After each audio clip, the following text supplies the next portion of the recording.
नमस्ते दोस्तों, आप सबका स्वागत है हमारे AWS क्लाउड सीरीज़ के दूसरे वीडियो में।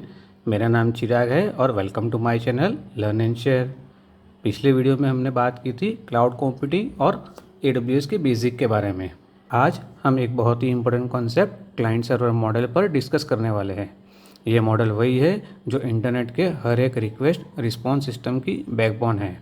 जब भी आप कोई वेबसाइट ओपन करते हो, व्हाट्सएप पे मैसेज भेजते हो या ऑनलाइन मूवी स्ट्रीम करते हो, हर जगह यही क्लाइंट सर्वर मॉडल काम करता है। तो इस वीडियो में हम इसे बिल्कुल इजी और रियल लाइफ एग्जांपल के साथ समझेंगे। तो चलिए शुरू करते हैं। सबसे पहले जानेंगे सर्वर क्या है। सर्वर एक ऐसा कंप्यूटर या सिस्टम है जो नेटवर्क के जरिए दूसरे कंप्यूटर्स यानी क्लाइंट को रिसोर्स, डेटा या सर्विस प्रोवाइड करता है। यह सर्वर एक फिजिकल मशीन भी हो सकता है या फिर एक वर्चुअल इंस्टेंस जो क्लाउड प्लेटफॉर्म पर रन हो रहे हो, जैसे AWS में EC2। अब देखते हैं सर्वर की कुछ इंपॉर्टेंट क्वालिटीज़ के बारे में। पहला है ऑलवेज ऑन। सर्वर हमेशा एक्टिव रहता है। High processing power. सर्वर इतना पावरफुल होता है कि एक साथ हजारों लाखों रिक्वेस्ट आसानी से हैंडल कर सकता है। Centralise data use. सर्वर एक सिंगल ट्रस्टेड लोकेशन होता है जहां डेटा स्टोर और मैनेज होता है। Manage services. Server specially design किया जाता है वेबसाइट, डेटाबेस, एप्लीकेशन और क्लाउड सर्विस को होस्ट करने के लिए। तो जब भी आप नेटफ्लिक्स पर मूवी स्ट्रीम कर रहे हो या वेबसाइट ओपन करते हो, आपका रिक्वेस्ट किसी सर्वर तक जाता है और वही सर्वर आपको रिस्पॉन्स देता है। यही है सर्वर का असली काम। बैकएंड पर साइलेंटली सब कुछ मैनेज करता है ये।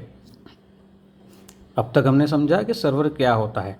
अब बात करते हैं अलग अलग टाइप ऑफ सर्वर की और रियल लाइफ में कहाँ कहाँ ये यूज़ होते हैं।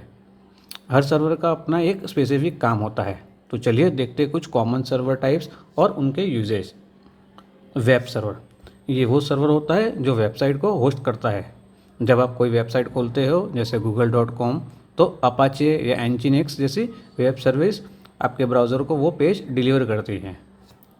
फिर है फाइल सर्वर। ये सर्वर फाइल को स्टोर करता है और नेटवर्क पर शेयर करता है। जैसे आप गूगल ड्राइव में डॉक्यूमेंट सेव करते हो ना, वो एक फाइल सर्वर की तरह ही काम करता है। फिर है डेटाबेस सर्वर। ये सर्वर डेटा को मैनेज करता है, स्टोर करना, रिट्राइव करना, अपडेट करना, सब कुछ।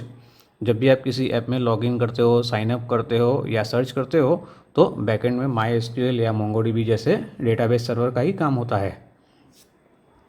गेम सर्वर, मल्टीप्लेयर गेम के लिए स्पेशल सर्वर होते हैं जो प्लेयर्स के एक्शन को सिंक्रोनाइज करते हैं, जैसे माइनक्राफ्ट सर्वर, जहां दुनिया भर के प्लेयर्स एक ही गेम वर्ल्ड में इंटरेक्ट करते हैं। फिर है मेल सर्वर। ये सर्वर ईमेल को सेंड, रिसीव और स्टोर करता है। जब आप जीमेल या आउटलुक यूज़ करते हो तो मेल सर्वर ही आपका इनबॉक्स मैनेज करता है। फिर है मीडिया सर्वर। ये सर्वर वीडियो और म्यूज़िक को स्ट्रीम करता है, जैसे प्लेक्स या जेलीफिन, जहां आप अपना पर्सनल मीडिया लाइब्रेरी बना सकते हो और किसी भी डिवाइस पर स्ट्रीम कर सकते हो। हर सर्वर एक स्पेसिफिक काम के लिए ऑप्टिमाइज़ किया जाता है और क्लाउड प्लेटफॉर्म जैसे AWS पे इन सबको इजीली डिप्लॉय कर सकते हैं। तो अगली बार जब आप YouTube देखो, ईमेल भेजो या गेम खेलो, याद रखना कहीं ना कहीं एक सर्वर साइलेंटली काम कर रहा है आपके लिए। अब बात करते हैं सर्वर यूज़ करने के फ़ायदे की। सर्वर सिर्फ डेटा स्टोर करने की मशीन नहीं है, ये एक पूरा पावर हाउस है जो आपके बिजनेस या ऐप को स्केल करने में मदद करता है। चलो एक एक करके समझते हैं। सेंट्रलाइज कंट्रोल, सारा डेटा और सर्विस एक ही जगह से मैनेज होता है, जैसे एक कंट्रोल रूम जहाँ से पूरा सिस्टम ऑपरेट हो जाता है। इससे मैनेजमेंट आसान हो जाता है और एरर्स भी कम होते हैं। नेक्स्ट है स्केलेबिलिटी। बिजनेस बढ़े तो सर्वर भी बढ़ सकते हैं, रैम, स्टोरेज, बैंडविड्थ सब कुछ अपग्रेड करना पड़ेगा। तो इन सिचुएशन में आप इसको इजीली बढ़ा सकते हो या अपग्रेड कर सकते हो। जैसे जब आपकी फैमिली बड़ी हो जाती है तो आप अपने घरों में नए कमरे जोड़ते हो ना, ये ऐसा ही काम करता है। सिक्योरिटी, सर्वर में होता है कंट्रोल एक्सेस, फायरवॉल और एन्क्रिप्शन, जिससे डेटा अनऑथोराइज यूजर से सेफ रहता है। फिर है रिलायबिलिटी, सर्वर हाई अपटाइम और परफॉर्मेंस के लिए ऑप्टिमाइज होते हैं, मतलब आपकी वेबसाइट या ऐप रेयरली डाउन जाएगी। जैसे एक भरोसेमंद डिलीवरी सर्विस होती है ना, जो कभी नहीं लेट होती है ना कभी मिस, बिल्कुल ये ऐसे ही काम करता है। फिर है रिमोट एक्सेस, इंटरनेट के जरिए आप कहीं से भी सर्वर को एक्सेस कर सकते हो, चाहे घर हो, कैफ़े हो या गोवा का beach. Perfect for remote team and cloud based app के लिए है। ऑटोमेशन, जैसे बैकअप लेना है, मॉनिटरिंग करना है, कुछ शेड्यूल टास्क करना है, सब कुछ ऑटोमेट किया जा सकता है। जैसे एक स्मार्ट होम होता है ना, जो खुद ब खुद लाइट, एसी सब कुछ कंट्रोल करता है, बस ये ऐसा ही है। मल्टी यूज़र सपोर्ट, सर्वर एक साथ कई यूज़र को सर्व कर सकता है बिना स्लो हुए। जैसे एक रेस्टोरेंट होता है ना, जो 50 लोगों को एक साथ खाना खिला सकता है और टेस्ट भी सेम रहता है। सर्वर यूज़ करने से ना सिर्फ एफिशिएंसी बढ़ती है, बल्कि आपके सिस्टम का पूरा इंफ्रास्ट्रक्चर स्मार्ट और स्केलेबल बन जाता है। सर्वर के बारे में तो हमने सब कुछ जान लिया। चलिए अब समझते हैं क्लाइंट के बारे में। क्लाइंट क्या होता है? क्लाइंट कम्युनिकेशन का स्टार्टिंग पॉइंट है। मतलब वही डिवाइस या सॉफ्टवेयर जो सबसे पहले सर्वर से कुछ मांगता है, डेटा, सर्विस या कोई रिसोर्स। जैसे डिफरेंट टाइप के सर्वर होते हैं ना, ईमेल के लिए, वेबसाइट के लिए, स्ट्रीमिंग के लिए, वैसे ही डिफरेंट टाइप के क्लाइंट्स भी होते हैं। चलो उनको भी एक एक करके देखते हैं। उसमें है वेब ब्राउज़र। जब आप क्रोम या फायरफॉक्स में कोई वेबसाइट खोलते हो, ब्राउज़र सर्वर से कहता है भाई मुझे ये वेब पेज चाहिए। फिर मोबाइल ऐप, व्हाट्सअप खोलते ही सर्वर से मैसेज मांगता है।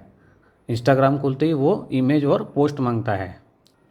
डेस्कटॉप सॉफ्टवेयर जो होते हैं, उसमें आउटलुक से ईमेल भेजते हो या जूम से वीडियो कॉल करते हो, ये ऐप सर्वर से डेटा एक्सचेंज करते हैं। फिर आईओटी डिवाइसेस है। स्मार्ट बल्ब कहता है यार मुझे नया कमांड दो, स्मार्ट टीवी कहता है मुझे लेटेस्ट शो चाहिए। ये भी क्लाउड से कनेक्ट होते हैं और सर्वर से बात करते हैं। तो अगर इन शॉर्ट में बात करें तो क्लाइंट कुछ भी हो सकता है। ब्राउज़र हो सकता है, ऐप, सॉफ्टवेयर या डिवाइस जो सर्वर से रिक्वेस्ट करता है और रिस्पॉन्स रिसीव करता है। क्लाइंट और सर्वर की ये दोस्ती ही क्लाउड कंप्यूटिंग का फाउंडेशन है। क्लाइंट सिर्फ डेटा मांगता नहीं, वो पूरे क्लाउड सिस्टम का बैकबोन है। चलो समझते हैं क्यों क्लाइंट इतना ज़रूरी है। इनिशिएट कम्युनिकेशन, क्लाइंट ही सबसे पहले सर्वर से बात करता है। जैसे व्हाट्सअप खोलते ही कहता है ना मुझे मैसेज चाहिए। Display result to users, server से जो भी डेटा आता है क्लाइंट उसे यूज़र को दिखाता है ब्यूटीफुल फॉर्मेट में। एग्जांपल इंस्टाग्राम में आपको पोस्ट दिखता है, वो क्लाइंट का काम है। Reduce load on device, heavy task जैसे इमेज प्रोसेसिंग हो या डेटा एनालिटिक क्लाइंट सर्वर को देता है, जिससे आपका फ़ोन या लैपटॉप पे लोड कम आता है। अनेबल स्केलेबिलिटी, एक ही सर्वर को लाखों क्लाइंट एक्सेस करते हैं। जैसे नेटफ्लिक्स के करोड़ों यूज़र एक बैकएंड से वीडियो स्ट्रीम करते हैं। तो अगर समराइज़ करें तो क्लाइंट सिर्फ एक रिक्वेस्ट नहीं, वो स्मार्टली काम करता है, लोड मैनेज करता है और मिलियंस ऑफ यूज़र को स्केलेबल सर्विस देता है। क्लाउड कंप्यूटिंग में क्लाइंट ही वो पहला हीरो है जो पूरी कहानी शुरू करता है। क्लाइंट सर्वर से स्मार्ट तरीके से बात करने के लिए कुछ खास टेक्नोलॉजी का यूज़ करता है।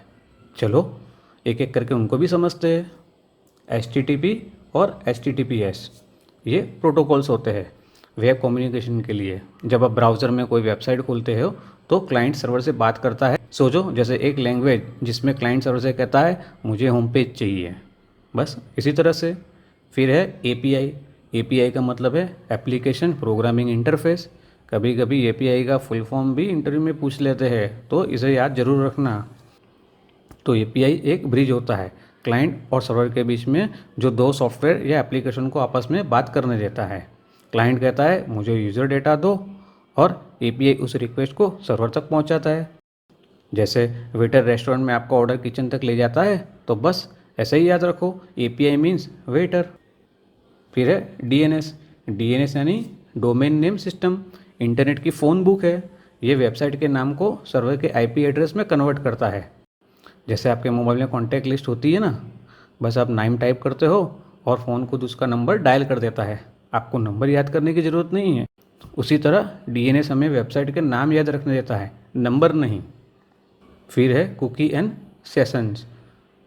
जब भी आप किसी वेबसाइट पर लॉगिन करते हो, जैसे फेसबुक या अमेज़न, क्या आपने सोचा है कि वो वेबसाइट आपको बार बार पासवर्ड क्यों नहीं पूछती? इसका जवाब है कुकी और सेशन। कुकी छोटी सी फाइल होती है जो आपका ब्राउज़र आपके कंप्यूटर या मोबाइल में सेव कर लेता है। इसमें आपकी थोड़ी सी इन्फॉर्मेशन रहती है, जैसे लॉगिन इन्फो रहता है, कार्ट आइटम रहता है या कोई प्रेफरेंस रहता है। मान लो आपने अमेज़न पे लैंग्वेज इंग्लिश से हिंदी कर दी है, अमेज़ॉन इसको कुकी में सेव कर देगा ताकि अगली बार जब भी साइट आप खोलो तो हिंदी में ही दिखेगी। दोस्तों, क्लाइंट सर्वर मॉडल को पूरी तरह समझने के लिए ये भी जानना ज़रूरी है कि क्लाइंट क्या नहीं करता। चलिए आसान एग्जांपल से इसको भी समझते हैं। पहला है डेटा स्टोर नहीं करता। क्लाइंट बड़ी मात्रा में डेटा परमानेंटली स्टोर नहीं करता, ये काम सर्वर का है। क्लाइंट बस थोड़ी देर के लिए डेटा दिखाता है या रिक्वेस्ट भेजता है। एग्जांपल देखें तो जैसे आपने अपने मोबाइल ऐप में नेटफ्लिक्स खोला है, मूवी असल में सर्वर पर रहती है, मोबाइल में परमानेंटली सेव नहीं होती है। फिर है हैवी प्रोसेसिंग नहीं करता। क्लाइंट भारी कंप्यूटिंग या कॉम्प्लेक्स कैलकुलेशन नहीं करता, ये काम सर्वर पर होता है ताकि क्लाइंट फास्ट और रिस्पॉन्सिव बना रहे। एग्जाम्पल देखें तो अगर सोचो आप कैलकुलेटर ऐप से 1+1 करते हो तो वो तुरंत आंसर दिखा देगा। गूगल मैप में फास्टेस्ट रूट निकालने जाओगे तो असली हैवी कैलकुलेशन सर्वर करता है, मोबाइल बस रिजल्ट दिखाता है।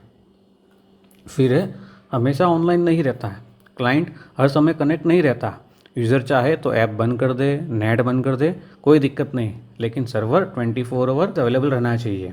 एग्जाम्पल जैसे आप व्हाट्सअप बंद कर दो या फ़ोन स्विच ऑफ कर दो, फिर भी सर्वर चलता है और आपके लिए मैसेज स्टोर करता रहता है।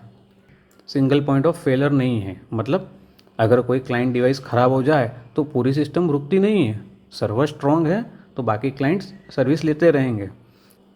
एग्जाम्पल समझे तो मान लो एक स्टूडेंट का लैपटॉप ऑनलाइन एग्ज़ाम के टाइम बीच में ही बंद हो जाता है, तो बाकी स्टूडेंट एग्ज़ाम देते रहेंगे क्योंकि सर्वर पर एग्ज़ाम सेफ़ है। तो आखिरी में आपको सिर्फ यही याद रखना है कि क्लाइंट सिर्फ एक इंटरफेस या इजी लैंग्वेज में कहें तो एक विंडो है जो डेटा को देखने के लिए और रिक्वेस्ट भेजने के लिए है। असली पावर, डेटा स्टोरेज और हैवी काम सर्वर ही करता है। जब आप AWS या कोई भी क्लाउड का आर्किटेक्चर डिज़ाइन करो तो ध्यान रखना क्लाइंट हमेशा लाइट वेट होना चाहिए और सर्वर पावरफुल और रिलायबल होना चाहिए। अब हम क्लाइंट सर्वर के आर्किटेक्चर को टेक्निकल टर्म में समझते हैं, बिल्कुल इजी वे में। सबसे पहले है क्लाइंट्स, ये यूज़र की तरफ से काम करते हैं। इन क्लाइंट्स को जब भी डेटा या सर्विस की ज़रूरत होती है तो एक रिक्वेस्ट भेजते हैं। ये रिक्वेस्ट सबसे पहले इंटरनेट पर जाती है। इंटरनेट के अंदर होता है DNS यानी डोमेन नेम सिस्टम, जो क्लाइंट की रिक्वेस्ट को सही सर्वर तक पहुंचाने का काम करती है। DNS प्रोसेस के बाद ये रिक्वेस्ट आगे बढ़कर सर्वर तक पहुंचती है। ये है हमारा सर्वर। सर्वर का काम होगा क्लाइंट की रिक्वेस्ट को समझना और उसे प्रोसेस करना। सर्वर अगर डेटा की ज़रूरत समझता है तो ये रिक्वेस्ट को डेटाबेस तक भेज देता है। ये डेटाबेस जहाँ पर असली डेटा स्टोर किया जाता है, जैसे यूज़र की डिटेल है, फाइल्स है, मूवीज़ है, प्रोडक्ट्स या कोई भी इंफॉर्मेशन। डेटाबेस डेटा निकाल कर वापस सर्वर को भेजता है। सर्वर डेटा को प्रोसेस करता है, फाइनल रिजल्ट तैयार करता है और उसे वापस इंटरनेट की तरफ रिस्पॉन्स के रूप में भेज देता है। और आखिरी में इंटरनेट से ये रिस्पॉन्स क्लाइंट तक पहुंचा देता है। अब क्लाइंट की स्क्रीन पर यूज़र को उसका रिजल्ट दिखता है, जैसे एक वेब पेज ओपन होता है ना, मैसेज डिलीवर होना या मूवी प्ले होना, बस इसी तरह से। तो ये है क्लाइंट सर्वर आर्किटेक्चर का पूरा फ्लो। क्लाइंट रिक्वेस्ट करता है, सर्वर और डेटाबेस मिलकर काम करते हैं और फिर रिस्पॉन्स वापस क्लाइंट तक पहुंच जाता है। क्लाइंट सर्वर आर्किटेक्चर सुनने में थोड़ा टेक्निकल लगता है, लेकिन एक इजी एग्जांपल तो बनता है ना। अगर इसे एक सिंपल एग्जाम से समझेंगे तो बहुत इजी हो जाएगा। सोचिए आप एक रेस्टोरेंट गए हो, यहाँ रेस्टोरेंट का मतलब है क्लाइंट, यानी आप खुद, आपको खाना चाहिए, ये आपकी रिक्वेस्ट है। वेटर आएगा, अब आप वेटर को बोलते हो ऑर्डर नोट कर ले भाई। ये वेटर एक मीडियम है, बिल्कुल नेटवर्क की तरह, ये आपकी रिक्वेस्ट लेगा और किचन तक ले जाएगा। किचन के अंदर शेफ़ है, ये सर्वर की तरह काम करता है। शेफ़ आपका ऑर्डर प्रोसेस करता है, खाना बनाता है, सर्वर आपकी रिक्वेस्ट प्रोसेस करता है। जब खाना बन जाता है शेफ़ वेटर को दे देता है और वेटर आपके टेबल पर लेकर आता है। इसी तरह सर्वर से डेटा निकाल कर नेटवर्क के थ्रू क्लाइंट तक आता है। दोस्तों, अब बात करते हैं लास्ट टॉपिक की, जो है क्लाइंट के टाइप्स की। जी हाँ, क्लाइंट्स के भी टाइप्स होते हैं। क्लाइंट कितनी प्रोसेसिंग खुद करता है और सर्वर पर कितना डिपेंड करता है, इसी के आधार पर क्लाइंट्स के भी टाइप्स होते हैं। थिन क्लाइंट और फैट क्लाइंट। शायद आपने पहले थिन और फैट क्लाइंट का नाम सुना हो या ना सुना हो, लेकिन ये कॉन्सेप्ट बहुत काम आता है। अब चलिए समझते हैं इन दोनों में क्या फ़र्क होता है, और वो भी एकदम आसान एग्जाम्पल के साथ। बहुत सारे बिगिनर्स कन्फ्यूज़ हो जाते हैं इन दोनों टर्म्स को लेकर, लेकिन एक बार आप जब रियल एग्जाम्पल से समझोगे तो सब कुछ क्लिस्टर क्लियर हो जाएगा। थिन क्लाइंट होता है वो खुद बहुत कम काम करता है और ज़्यादातर डिपेंड रहता है सर्वर पर, और जबकि फैट क्लाइंट होता है ज़्यादातर काम खुद ही अपने डिवाइस पर करता है। थिन क्लाइंट को हर समय इंटरनेट चाहिए होता है, तभी ये प्रॉपरली काम कर पाएगा। फैट क्लाइंट का ऐसा है कि ये थोड़ी देर तक बिना इंटरनेट के भी काम कर सकता है, जैसे कुछ एप्लीकेशन में लाइव सिंक्रोनाइज करना है, मगर इंटरनेट नहीं है तो वर्क कंटिन्यू हो सकता है एंड सिंक्रोनाइज की प्रोसेस बाद में भी कर सकते हैं। थिन क्लाइंट के डिवाइस लाइट वेट होते हैं, इसलिए इनका कॉस्ट और मेंटेनेंस भी कम होता है, लेकिन फैट क्लाइंट के लिए पावरफुल हार्डवेयर चाहिए, इसलिए इनकी कॉस्ट और मेंटेनेंस ज़्यादा रहती है। थिन क्लाइंट का एग्जांपल समझे तो गूगल डॉक्यूमेंट्स है और नेटफ्लिक्स है। गूगल डॉक्स में टाइप आप करते हो, लेकिन सेव और प्रोसेसिंग सब कुछ सर्वर पे होता है। सेम नेटफ्लिक्स पे आप कोई मूवी स्ट्रीम करते हो तो दिखता ब्राउज़र पे, लेकिन सारा काम होता है सर्वर। फैट क्लाइंट का एग्जांपल देखें तो MS वर्ड है, मतलब एप्लीकेशन आपके कंप्यूटर में ही है और जो भी सेव करोगे, जो भी काम करोगे वो आपके सिस्टम में ही होने वाला है। सेम फोटोशॉप है, ऑटोकैड है, ठीक है, वो सब आपके सिस्टम पर ही काम करेंगे। तो अब सवाल ये आएगा कि दोनों में से कौन सा बेटर है।